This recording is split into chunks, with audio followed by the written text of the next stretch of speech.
Oh, take it.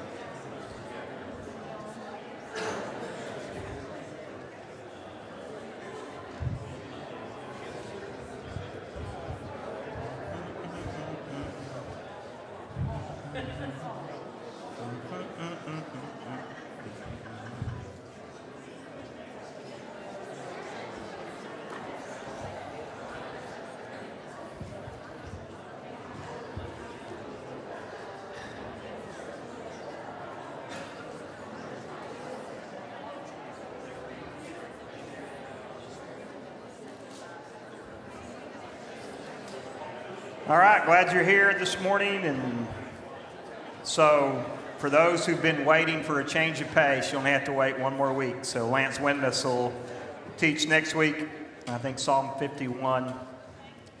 It's good to see Keely here from England. I asked her if she learned English yet. So.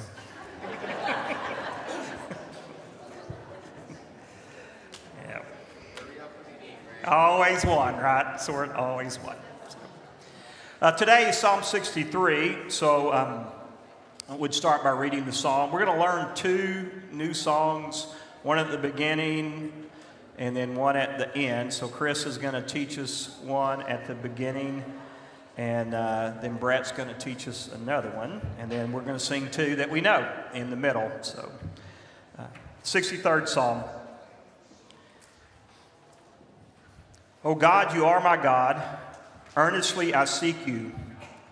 My soul thirsts for you, and my flesh faints for you, as in a dry and weary land where there is no water. So I've looked upon you in the sanctuary, beholding your power and glory. Because your steadfast love is better than life, my lips will praise you. So I will bless you as long as I live. In your name I will lift up my hands. My soul will be satisfied as with fat and rich food, and my mouth will praise you with joyful lips. When I remember you upon my bed and meditate upon you in the watches of the night. For you have been my help, and in the shadow of your wings I will sing for joy. My soul clings to you. Your right hand upholds me. But those who seek to destroy my life shall go down into the depths of the earth and shall be given over to the power of the sword. They shall be a portion for the jackals. But the king shall rejoice in God, and all who swear by him exult. The mouth of the liars will be stopped. Word of God for the people of God. All right, Chris is going to lead us.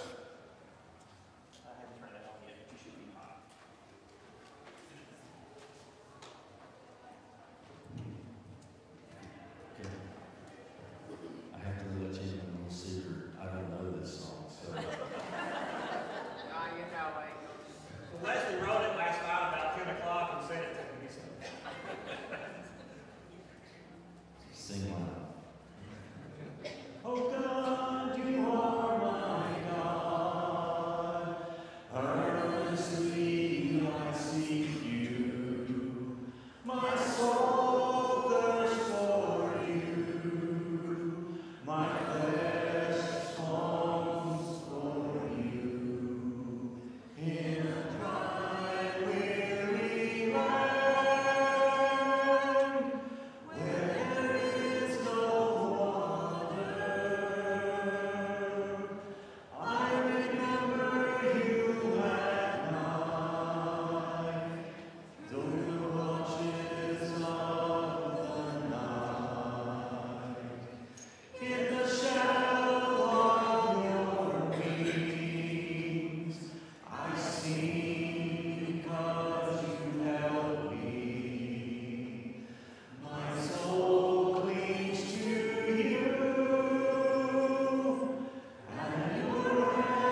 Good and sustaining God, who first chose me, you are the treasure I seek, the end of all my longings, a thirst I cannot quench, an ever-present hunger, I, a beggar at the door of grace. What mountains we have stood upon together. My soul swept up in a cloud of glory. The heavens opened as I beheld your face. A distant memory now, a vague recollection. Still, I would rather face death, disappear from this world, be utterly forgotten, than suffer separation from you. The dim glory of the past is stronger than this momentary affliction. As long as I have breath in me, I will sing your song. Faith fanned into flame, strength renewed, as I run this race, eyes fixed on you. My bed has become an altar, a temple of sacred memory. In waking and dreaming, you speak to me, guardian of my soul, unraveler of confusion, lifter of sorrow. I am a child, clasped to its mother's breast, cradled in the arms of love. All that stands against me, all that is godless, graceless, and hell-bent, will be swallowed up by the grave, a slow and painful death. Good and sustaining God, the ground of all my hope, the seat of all my desires, I lift up my hands, I lift up my heart to sing the glories of your grace. Your words are in my mouth, a living language, the native tongue of new creation. Your truth will be revealed, and evil will fall prostrate before it. In the name of Jesus, amen. Prayer. So Psalm 63. It's about being thirsty. You know how that is? Hot Texas days, and you just sweat it all out, and there's not a glass of water to be found. So one time I was doing a mission trip, and we were down in, of all places, Bishop, Texas, outside of Kingsville. And so we had done the mission trip, and we had spent an afternoon canvassing the neighborhood and seeing people, and we decided to go to the beach and catch sunset on the beach before our night's activities. And I'll tell everybody, when I was youth minister, I was a terrible youth minister. I just awful. So not thinking we were going to, I didn't plan ahead. Not thinking about going out to the beach, I forgot to pack the cooler, So we spent all, the rest of the afternoon walking around neighborhoods, and it's in the summer, and it's in Kingsville, Texas, so it's hot. And so I'm driving the bus, and one of the kids goes, "Hey, Greg, we're thirsty." And we're 45 miles from nowhere, right? And I thought, oh, yeah. Drive faster. We're thirsty. Okay. I think this is kind of the sentiment of Psalm 63. Drive faster. We're thirsty. So Psalm 63 is interesting. It's set up, and that's one of the psalms that we have a little bit of maybe a clue of what happened and what prompted the psalm. And so the subscript to the psalm is the Psalm of David when he was in the wilderness of Judah. So that only covers about 10 years. Here's where I think that one of the two places that might have prompted the psalm as David wrote this. So twice David was on the run, and the part of his early life, a lot on the run from King Saul. And so when Saul would chase after him, David would go and hide in the wilderness. And so in 1 Samuel 23, David is on the run from Saul after just saving a city from the Philistines, and he hides in the wilderness of Judah, or Ziph, as it's called in that. The second time that David's on the run is after he's been king for a while. You may remember his son Absalom, who was a little bit spoiled and didn't like, apparently, all the attention that his father got. So Absalom, remember, would set out at the city gate and would, kind of undermine David in this passive-aggressive way as people would come and, tell him, they would come and he would listen to their problems, and he would go, if we only had a king who would listen to you. And then Absalom created a coup, and instead of fighting, David left and went out into the wilderness again. And in both of those cases, as David is on the run, whether that be from Saul or moving away from Absalom's conspiracy, David decided not to fight back and to take life, whether that be Saul or his own son. And so as he was out on the run in a place maybe like this, where he would that's what he would see.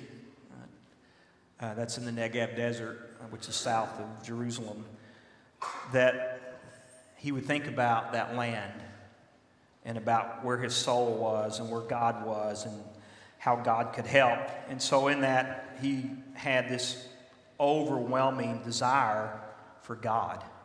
And he uses the metaphorical language of, I think, the landscape of what he sees. And so he writes, "O God, you are my God. Earnestly I seek you.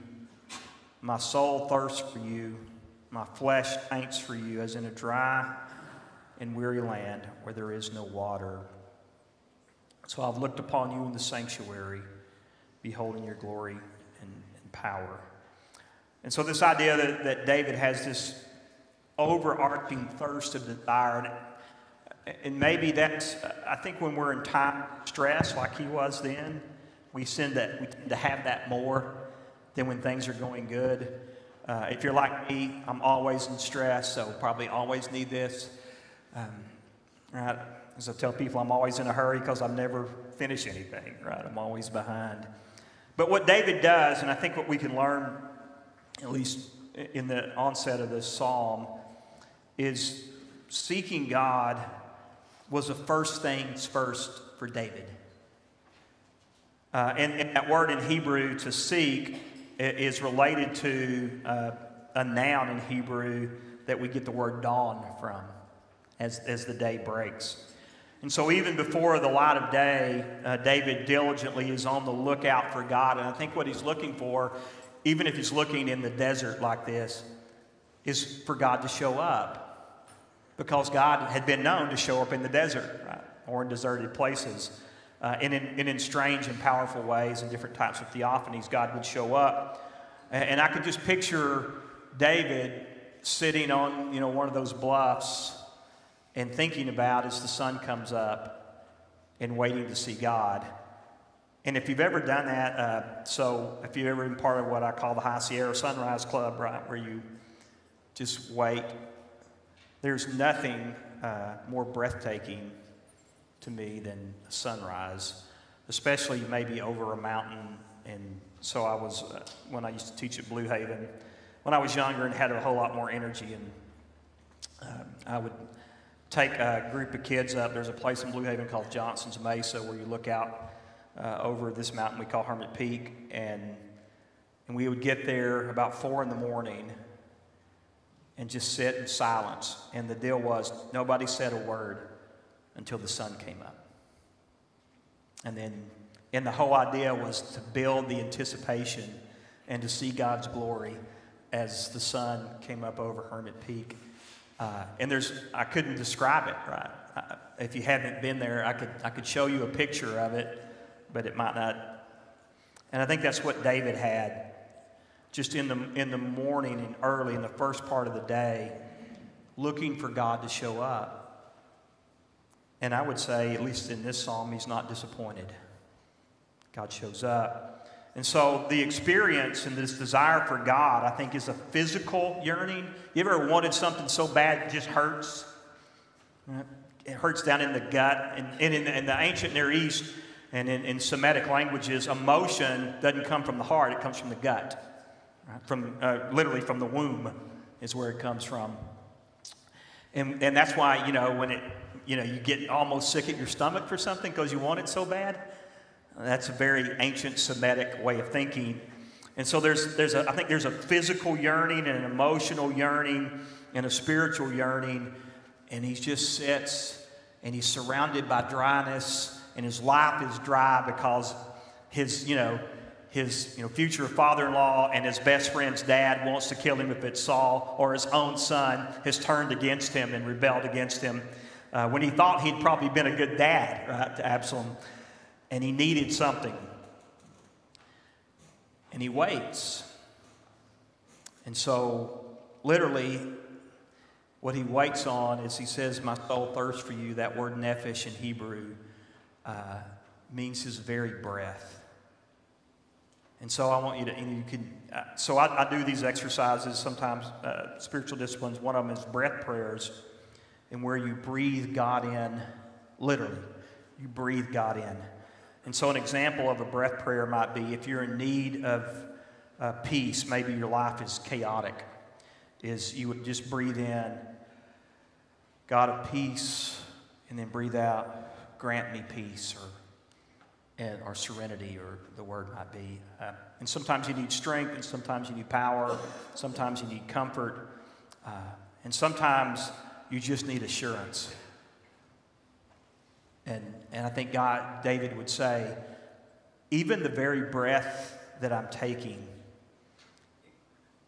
I can't wait to experience you as I breathe that in. So if you want to combine two spiritual disciplines, then watch the sunrise and do breath prayers. Promise you God will show up.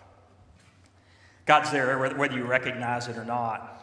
And so from the earliest waking moments, what David really desires is to experience God. And sometimes, again, that's physical. And so he says he longs for God or thirsts for God, that he's to the point of weakness, right? It's my soul faints for you. Some translations say long for you. It's a yearning that just can lead to exhaustion, physical exhaustion. And he needed to be refreshed and revived, and so he uses that metaphor. It's like our land right now, as much as I water my yard and pay the city of Meadow Lakes to water my yard, it's still dry. Right? And we are really dry right now, but we're not that kind of dry, right? Or that kind of dry. I guess you can't see that one at the back. I can. It's the same picture, I'm just telling you. But you know how that is. If you know West Texas farmers who choose not to use irrigation, a dry farmer, you know what the longing for rain is. I was several years ago, I was in Hooker, Oklahoma, doing a marriage seminar, and there were dry farmers out there, and it was in the spring, but they got a late snow. And so one of the guys I was talking to, who was a farmer, said, yeah, that's $1 million snow. Right? Because that land needed that. And then again, I go back to the mountains of Blue Haven. If we don't get 100 inches of snow throughout the winter, when we get there in the summer, we'll run out of water. Right? Can't have campfires, and the creek will quit flowing. And so it's just that kind of yearning for God that David says, and really what he wants is desperately for God to rain on him, to give him some refreshment. And so David, as he reflects upon God, and I think early in the morning, begins to ask himself, so where do I find God? Where is my holy place to find God? And I hope we all have that, by the way. I think we all need that place where we can go. And that's I recognize that that's here, and we do that collectively, and this is a place for us to find God. But I think we need to do that every day. Find a place, whether that's the back porch, or the golf course, or the lake, or in a room wherever that is. Where can you experience and find God to seek that out? And when I lived in East Texas, I had a place on our farm that I would go to when I just needed to be alone and find God. And it was a bit of a walk because it had to go through a bottom and cross a creek. But it was there where when I really needed and I was desperate and I was spiritually dry, and I'm drained, and I'm exhausted. Where can I go find God? And so as David, thinks about that and remembers that, one of the places that he did, and I would say that, what he's looking at in the sanctuary is probably in the tabernacle, and that he found God there and through worship, and whether that be, personal or collective. And so I think this idea that he starts this psalm with is, where do you find God in your life when you're really dry? When things aren't going the way that you want them to, and you're conflicted, and you're in chaos, and you're in pain. And what do you really desperately seek? And I would suppose, church, that those things that we desperately seek, if it's not God, it's not going to be very satisfying. And so I think he starts this idea of just seeking. So Chris is going to lead us in one that we know.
Well, if you don't seek, you won't find. Right?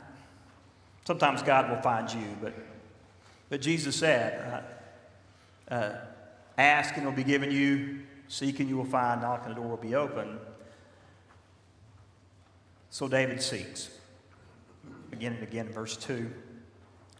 So I've looked upon you in the sanctuary, beholding your power and glory. Because your steadfast love is better than life, my lips will praise you. So I will bless you as long as I live. In your name I will lift up my hands. My soul will be satisfied with fat and rich food, and my mouth will praise you with joyful lips. And when I remember you upon my bed and meditate on you in the watches of the night, for you have been my help, and in the shadow of your wings I will sing for joy. So David looked, and he found God. And as I mentioned, he found God in the sanctuary, the place of worship. And it was a safe place. And look, this place needs to be a safe place for us to come collectively and worship God without fear of judgment or exclusion. Or it needs to be a safe place. These are God's people. And we ought to create a place that is conducive, one, to find God and to experience the attributes and characteristics of God. And let people feel safe here, right, and not threatened. And so David felt safe in the sanctuary. And, perhaps it was songs or maybe a text, or in our case, maybe it's the table that brings a sense of mind about the awe and the ability and the love of God. I've said this before, and I keep going back to it because it's so prevalent in the Old Testament. That word steadfast love, which is hesed in Hebrew, I think is the most important theological word in the Old Testament. It is God's, we translate that steadfast love, but it has such a deeper meaning than that. It's God's loyalty and commitment to us. By the way, in spite of us, God remains loyal and committed to us. It speaks to God's faithfulness, that God's always going to remain the same, and that is in character and in attributes and in the affinity that God has for humanity. God's not going to change that. And so Hesed has that in there. But it's also its covenant language. God's not getting out of the covenant. There is no out clause for God and us. God's all in. And so Hesed is part of that. And what David says is he's trying to find God, and he's looking to be filled and for his thirst to be satisfied. He says that right there, God's commitment to us is better than being alive. Which that prayer that I read spoke to that, right? I'd rather be dead and be with God. And look, we all have to wrestle with our own mortality, right? And we do it seems like we go to great extremes to stay alive. Well, some of y'all better than me, but right? We see doctors, we change diets, we do all these things. And look, I like living too, but there is something better than this life. That is our hope, right? Because what Paul said in the great resurrection chapter of 1 Corinthians 15, if what we have is only in this life, we are the most to be pitied, right? Because of what we claim that there's something better. Look, I want you around, and I want to be around too. But I think if we have this kind of longing for God, wouldn't you rather be there, really? And we get selfish with our loved ones. We don't want them to go, and understandable, right? We're deeply committed and emotionally committed to those that we love and care about. But if they're longing to see God, shouldn't we want them to see God? And so I'll have to say, when my prayers have changed drastically over the years of people who are facing the end of life, I no longer pray for healing. I pray that you'll get to see God soon. And that makes people uncomfortable. And it's not that I don't want to see you. I want you to see God. And look, so if we would, there's been a lot of country songs about this. That Live If You Were Dying, is that I'm not who did that one? Tim McGraw, thank you. Yeah, right. See, he knows the theology of Tim McGraw. Thank you. Right. But if we lived every day that way, right, with this longing for God, and that no matter what happens, the ultimate end is I will be with God, then wouldn't that change your outlook for the day? Of how you approach the day, how you approach people, how you deal with stress, how you deal with snarky people, like me and others who can be as snarky as I can. So I think that this idea that David said, that God's steadfastness and God's faithfulness is better than life. So put it in his circumstances. He's on the run. He is a marked man.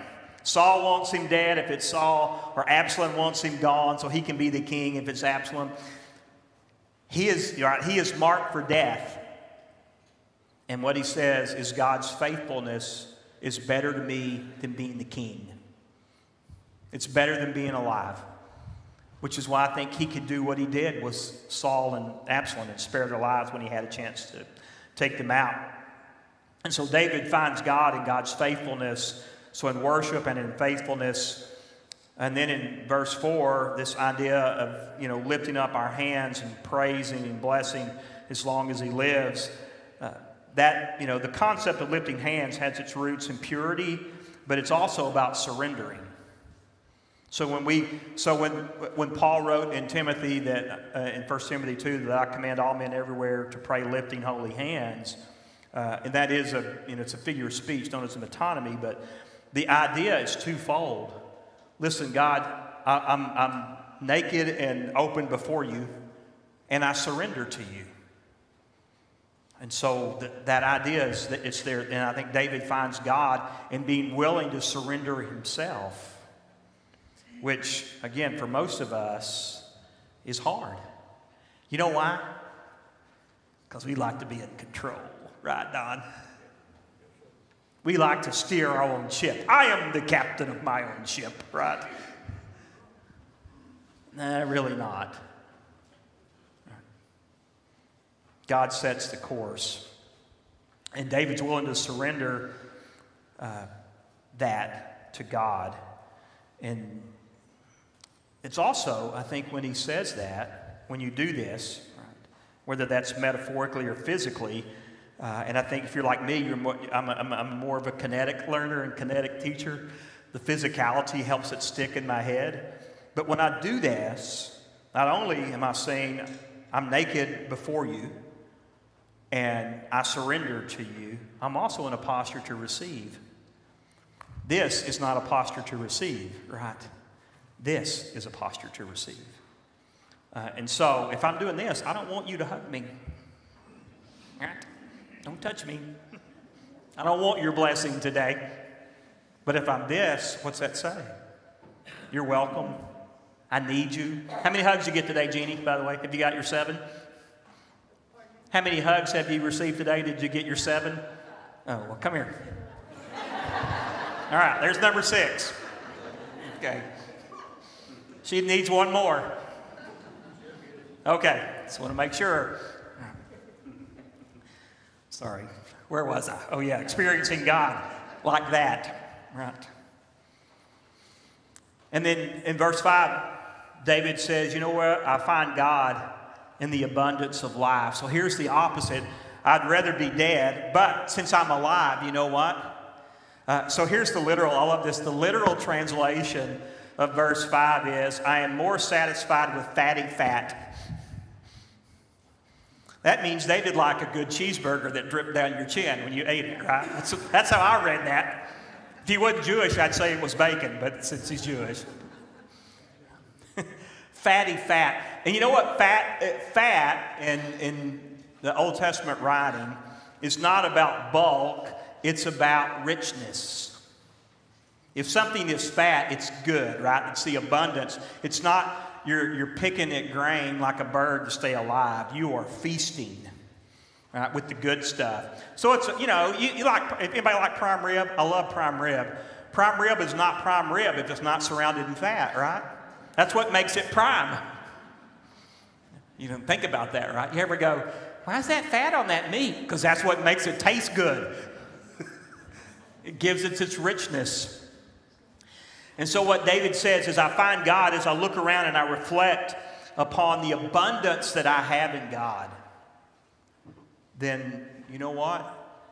There is a way that we experience God in the abundance of life. And that's not just about, material things. It's what Jesus talked about in John 10. That I've come that you might have life and have it more abundantly, to the full. To experience life to the full. And look, life gets in the way, right? It gets messy and it gets stressful. But David says, you know what? Sometimes I get to eat some fatty fat. And it's really good. And it fulfills me and it satisfies me. And I find God in that. And then maybe my favorite in this section of the prayer is David finds God in times of quiet reflection and meditation. To meditate means to mutter or mumble with thinking, so it's okay to talk to yourself. And I know I've said this before, but when you read text, Read it out loud to yourself. You know why? We read over words and we read words into a text that aren't there. Read it slow and read it out loud. And then sit and talk to yourself about it. So this morning, as my usual, I'm here at 6:30 and I'm reading 1 Corinthians 10 and I'm reading it out loud, and then I talk to myself and go, now wait a minute, you put this down. By the way, I changed my sermon 3 times between 6:30 and 8 o'clock. And then I probably didn't say what I wrote down. But I begin to, that idea of meditation is not just to sit and think, it is to interact with God. And so ask God questions. What do you mean by that? What do you mean by that? What's Jesus mean when he says, I've come that you might have life and have it more abundantly? And begin to reflect. And so you're thinking out loud about God and then reflecting upon what God has done. And so he says this overnight in the watches of the night. And what he says as he reflects upon all this, remember, he's on the run from people that want to kill him. When I think about you, God, and I meditate and I mumble about you out loud, you know what I realize is that you're my help. My help comes from you. It is grounded in you and it is centered in you. And that's where it comes from. So as David, David has this longing desire, but then David reacts and he starts looking for God, and he goes to the places and to the situations in life where he knows God can be found and experienced. And so there's not, it's more than just longing, it's longing with action, and God is found. And then what he finally says is that you have been my help, and because I'm in the shadow of your wings, I'm in your protection or in your comfort, then I can sing. So he does. And so will we.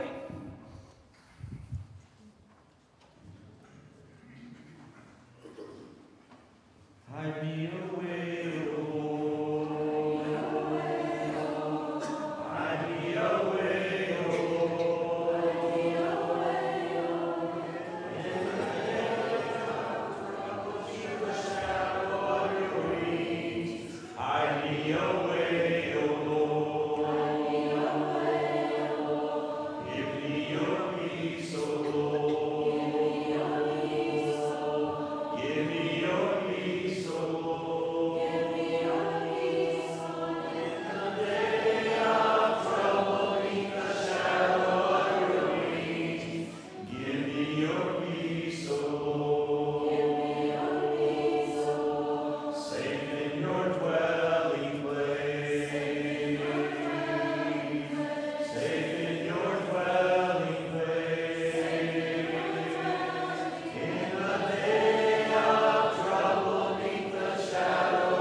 All right, verse 8.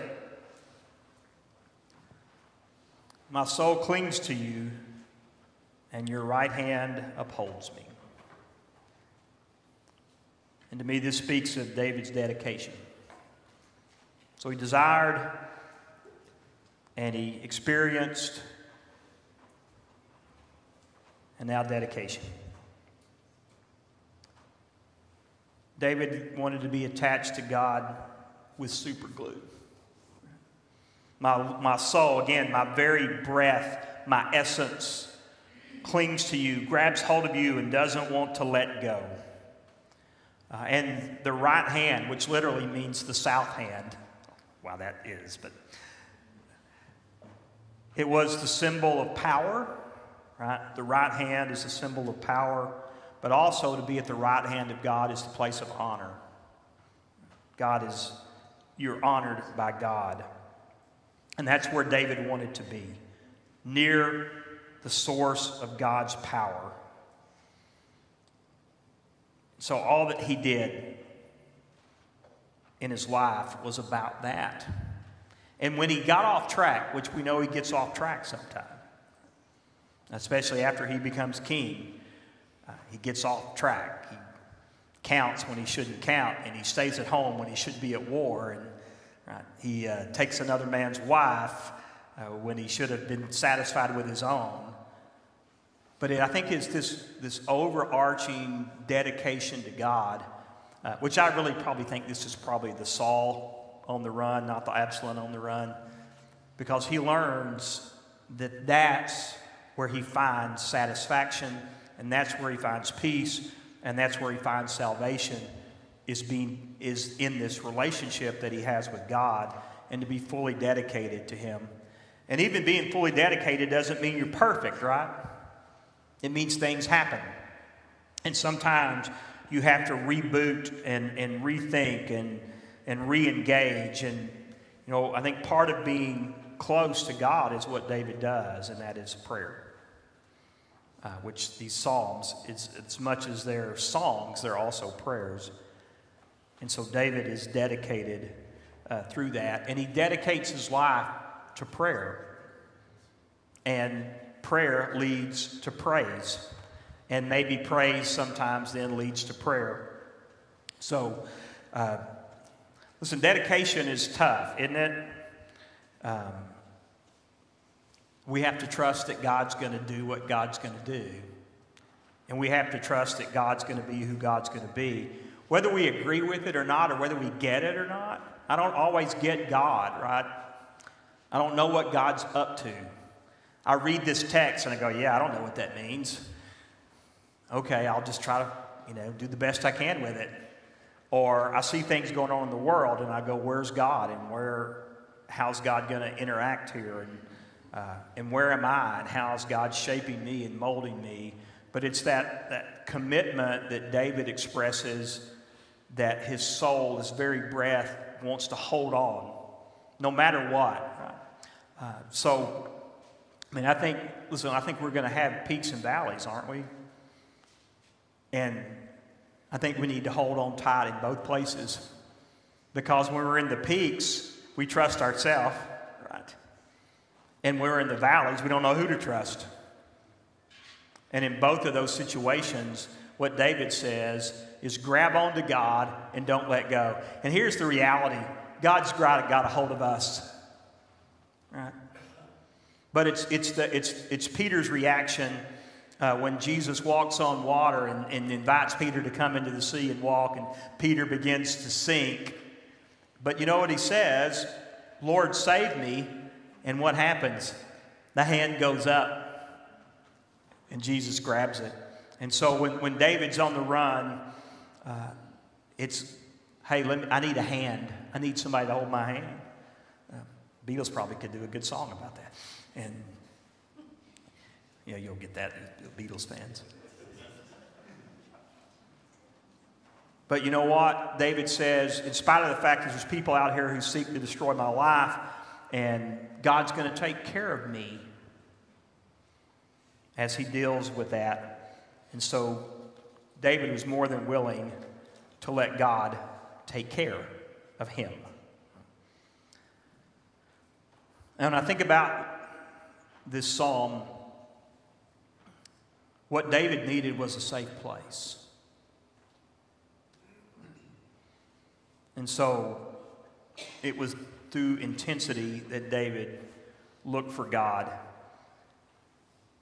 And as I mentioned, at good times and in times of trial, I pray that God's at the forefront of all that we do, and that God will be seen in every facet of our lives. I think we often look too much for the powerful moments, Sometimes God just shows up when you're washing the dishes or you're sweeping your mother's house. My wife did ask me, how come you clean her house but not mine? No, she's my mother. But God will show up in the sunrise and in the sunset, in the living room with your kids and grandkids, beside the hospital bed, when you pray for God to take somebody, or pray for God to heal somebody. And I think, like David, sometimes we just need to go without drinking so we'll be thirsty for God.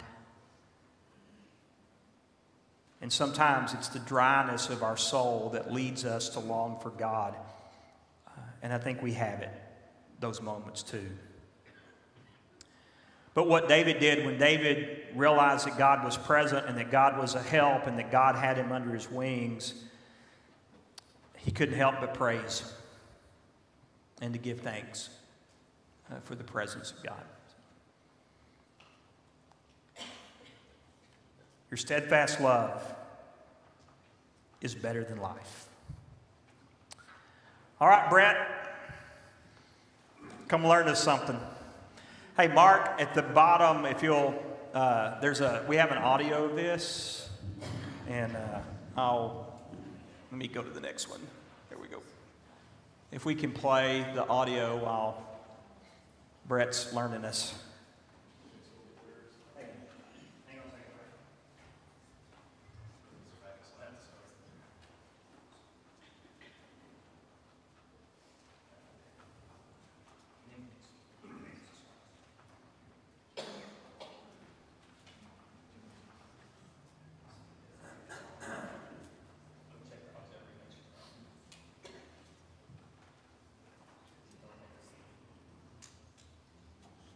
There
Thank you, sir.